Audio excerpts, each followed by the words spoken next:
Last confession is statement of John D. Lee,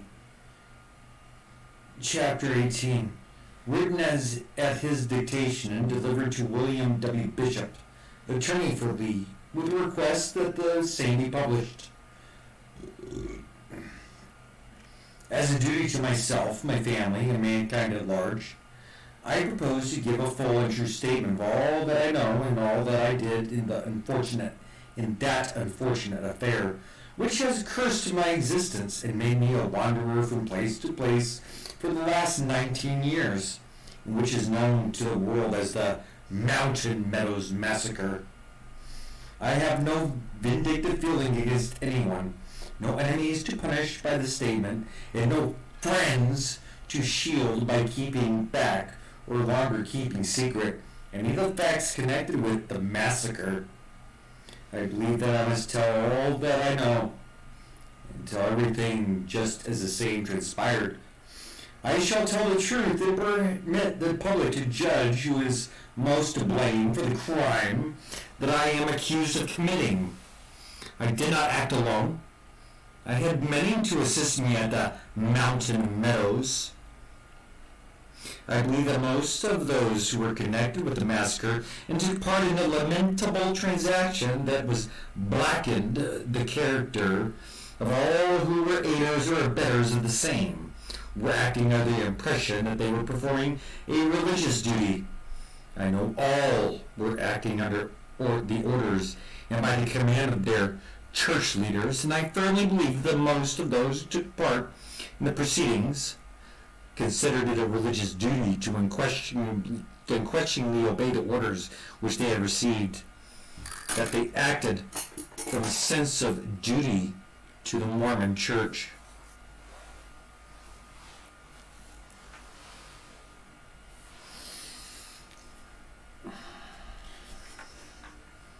I never doubted,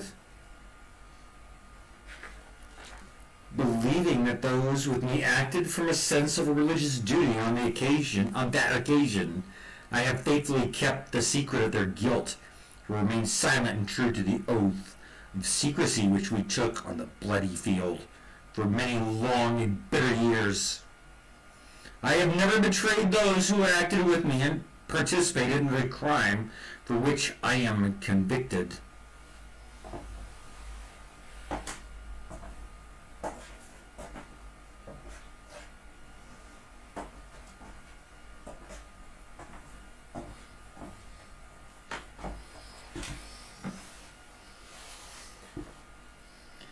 And for which I am to suffer death.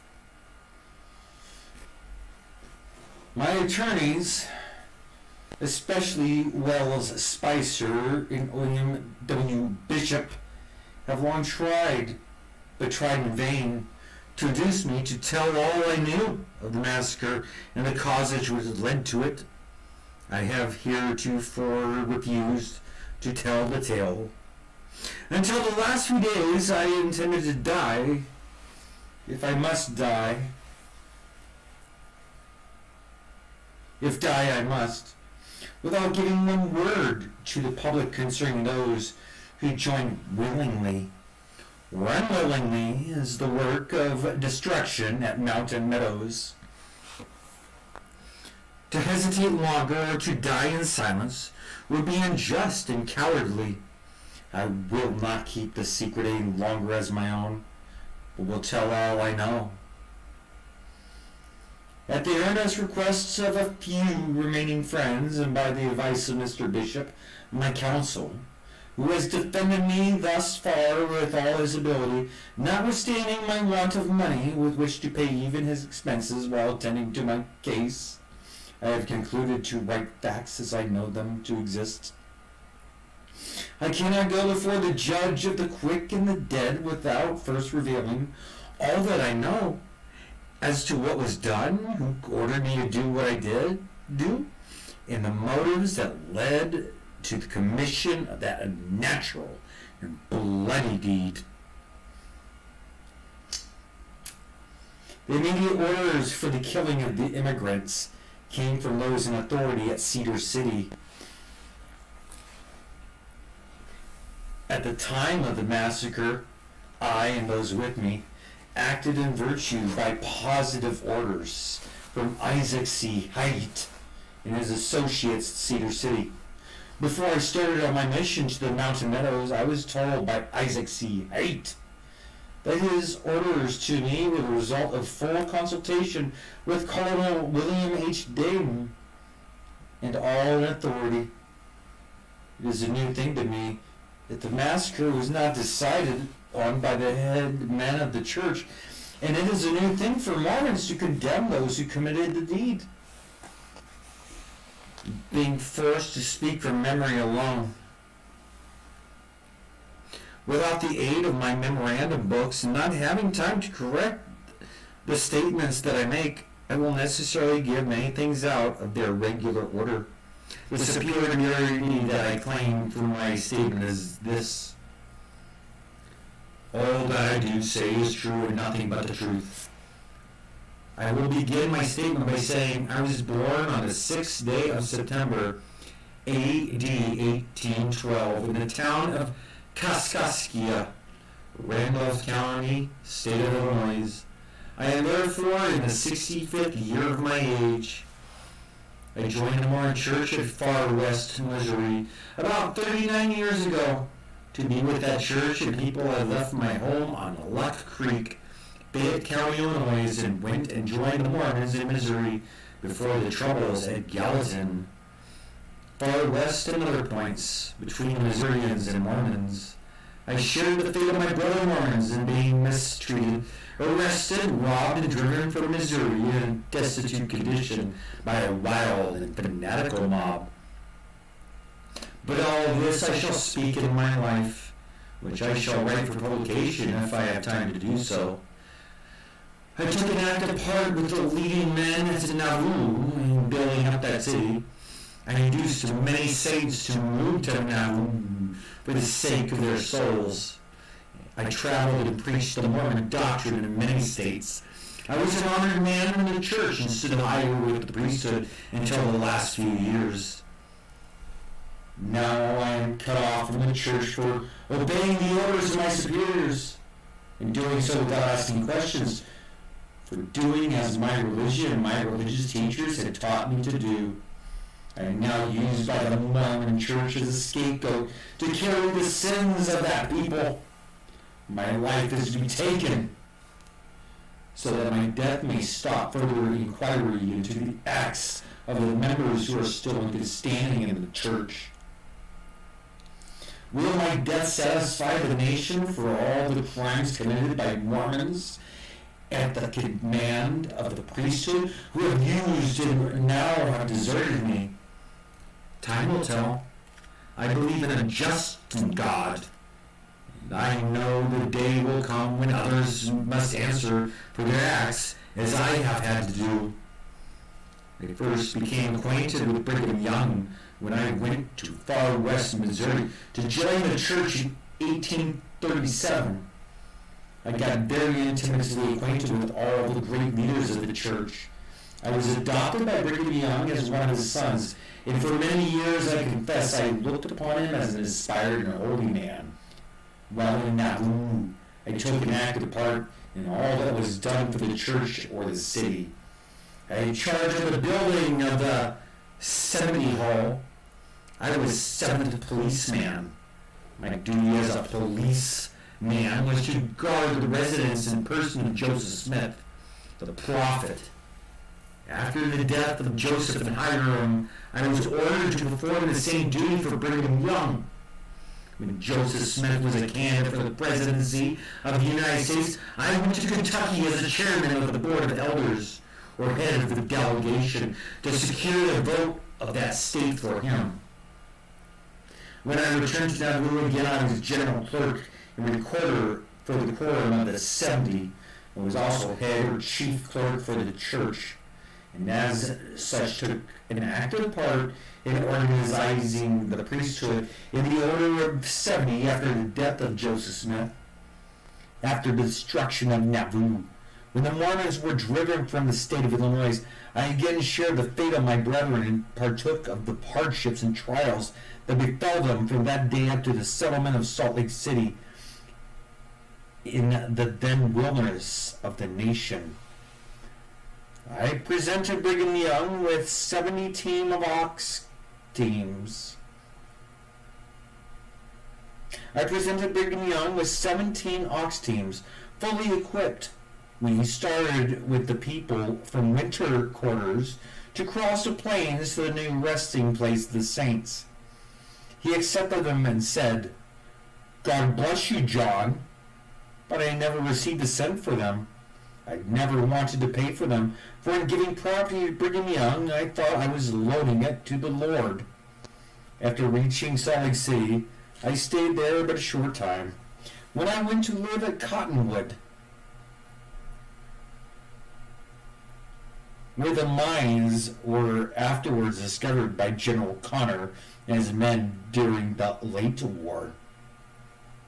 I was just getting fixed to live there when I was ordered to go out into the interior and aid in forming new settlements and opening up the country. I then had no wish or desire save that to know and be able to do the will of the Lord's anointed Brigham Young. And until within the last few years, I have never had a wish for anything else except to do His pleasure since I became His adopted son.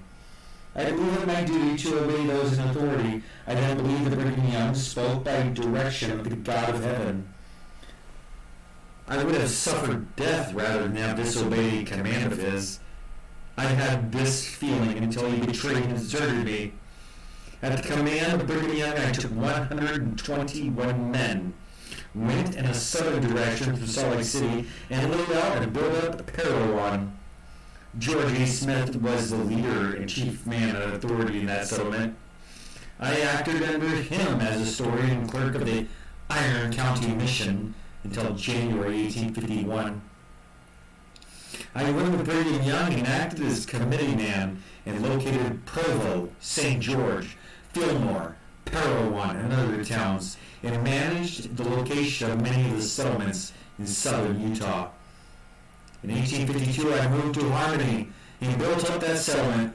I remained there until the Indians declared war against the whites and drove the settlers into Cedar City and Parowan for protection in the year 1853. I removed my then numerous family to Cedar City, where I was appointed as captain of the militia and commander of Cedar City military post. I had commanded at Cedar City about 1 year when I was ordered to return to Harmony and build a Harmony fort. This order, like all other orders, came from Brigham Young. When I returned to Harmony and commenced building the fort there, and the orders were given by Brigham Young for the reorganization of the military at Cedar City. The old men were requested to resign their offices and let younger men be appointed in their place. I resigned my office of captain, but Isaac C. Haight and John M. Higbee refused to resign and continued to hold on as majors in the Iron Militia. After returning to Harmony, I was president of the civil and local affairs, and Rufus Allen was president of that stake of Zion, or head of the church affairs.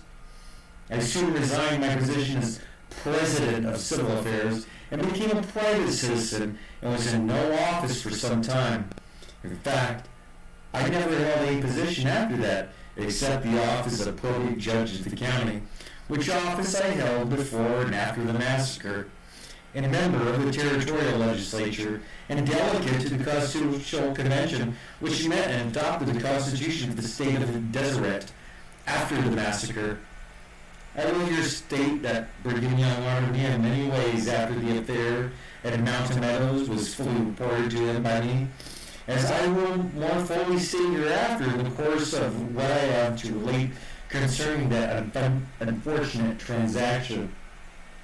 Claiming Smith at my first trial and White at my last trial swore falsely that they say that they met me near Cedar City the Sunday before the massacre. They did not meet me as they have sworn, nor did they meet me at all on that occasion, or on any similar occasion. I had the conversations with them that they testify about. They were both perjurers and bore false testimony against me. There has never been a witness on the stand against me that has testified to the whole truth. Some have told part truth, while others lied to clear through. But all of the witnesses who were at the massacre have tried to throw all the blame on me and to protect the other men who took part in it.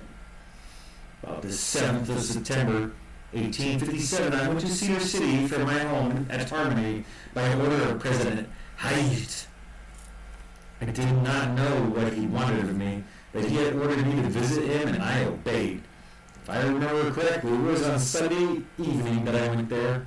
When I got to Cedar City, I met Isaac C. Haidt on the public square of the town.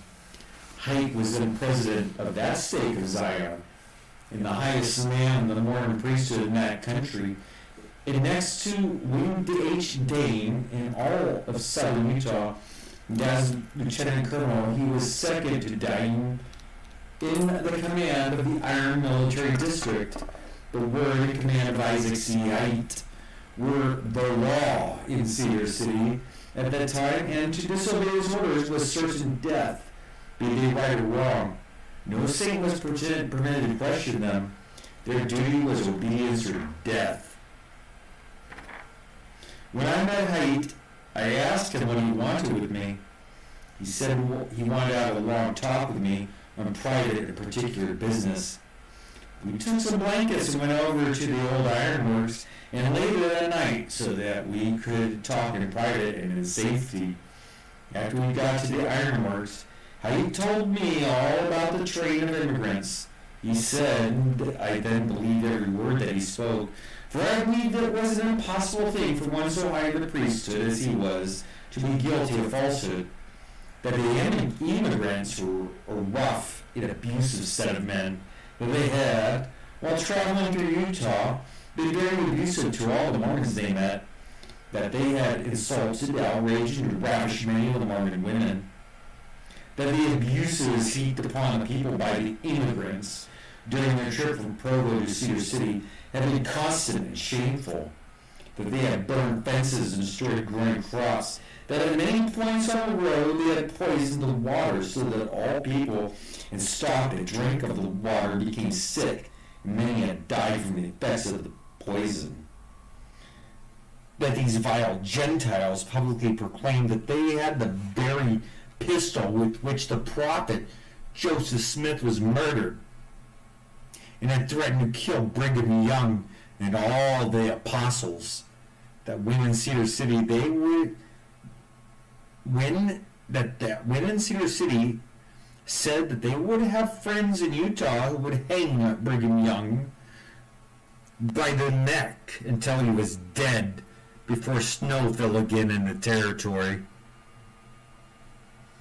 They also said that Johnston was coming with his army from the east, and they were going to return from California with soldiers as soon as possible, and would then desolate the land and kill every dead Mormon man, woman, and child that they could find in Utah. But they violated the ordinances of the town of Cedar and had, by armed force, resisted the officers who tried to arrest them for violating the law.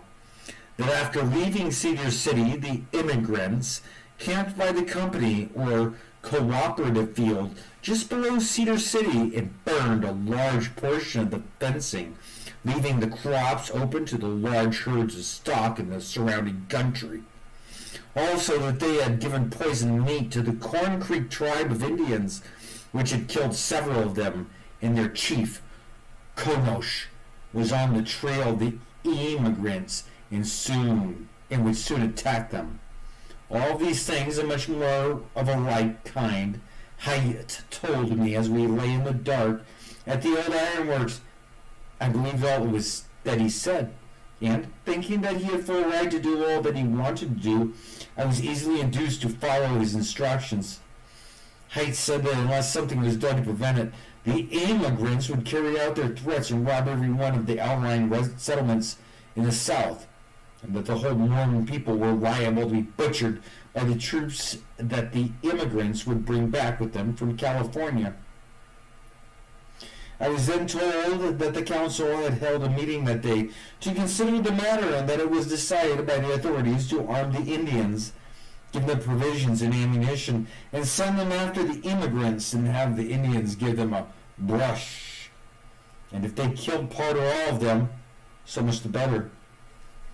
I said, Brother Height, who is your authority in acting this way?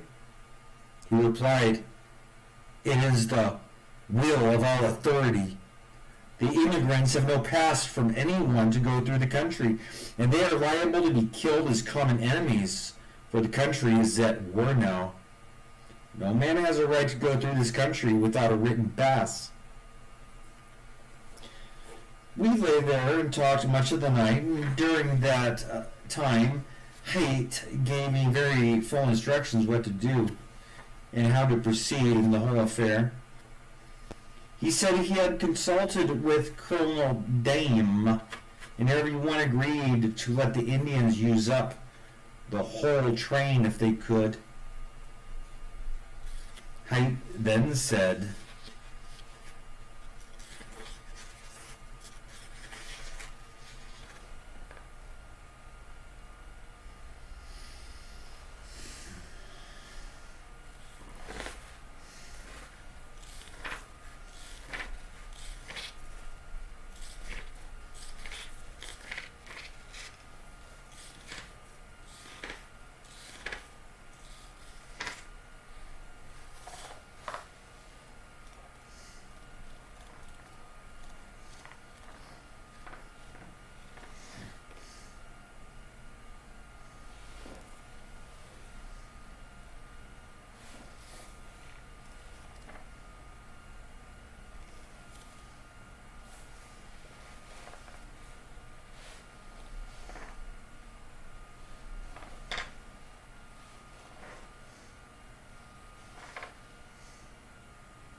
these are longer chapters than the first half of the book.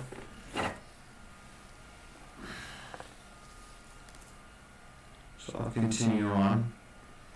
Next time on page, oh, I forget.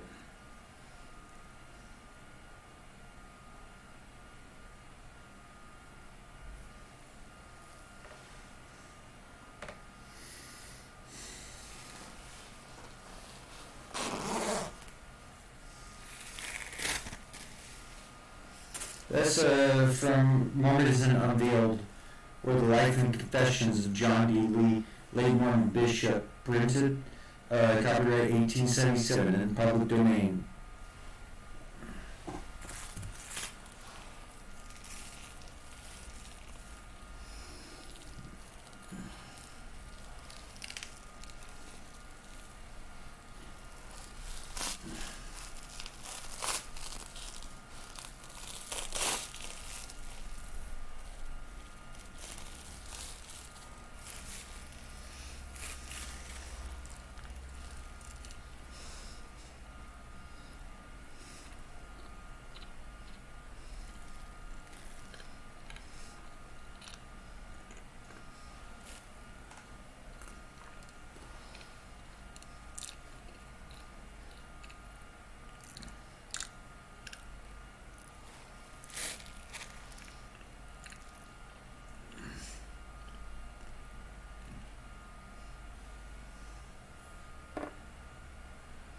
I love you, Ruby Spacek.